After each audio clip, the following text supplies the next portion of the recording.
And that is how you optimize an audio-only history podcast marketing strategy.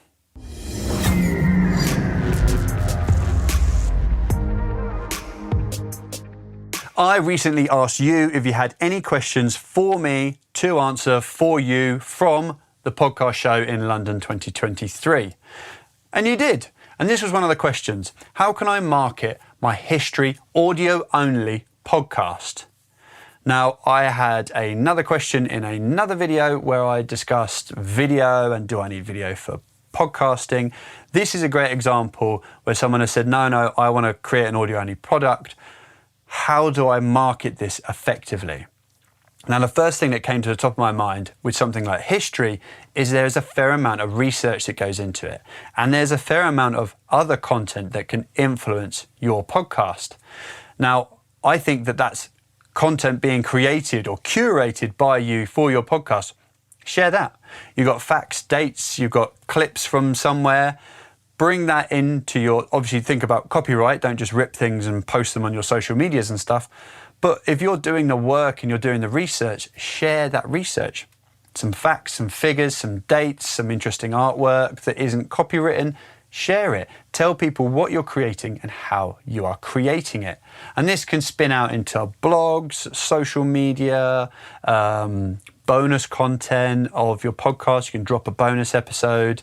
I've mentioned in another video about Captivate's new monetization and audience membership rollout. They've got a cool service there where you could charge someone $5 and they could get all this additional content through the same feed. So that's something to consider. History podcast. And a great idea that was banded around was about building your list. So if you get an email list, you can get people to share your email list, and that's a great way. But the other thing on that is newsletters.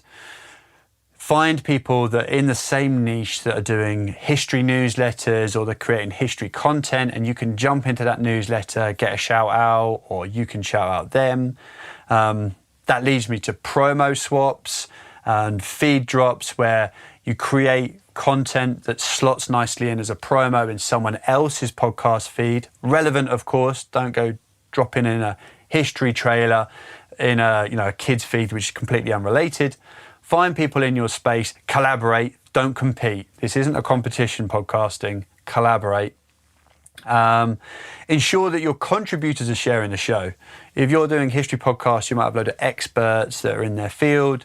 They obviously know other experts and other people that are interested in that subject matter. Make sure they share. It's notorious that guests and contributors don't share podcasts. Give them everything they can. Media, show notes, captions pre-written, links to your podcast. You could use smart links so you can see the attribution, see where they've come from. And then the final thing to optimize the marketing of your history podcast would be to check your SEO and make sure that your titles aren't ambiguous. Think about what people are searching for, what the search terms might be. Sometimes it's tempting to sort of, especially with history, sort of the loss of a rose and like, oh, what does that mean? Is that some sort of Lancastrian history?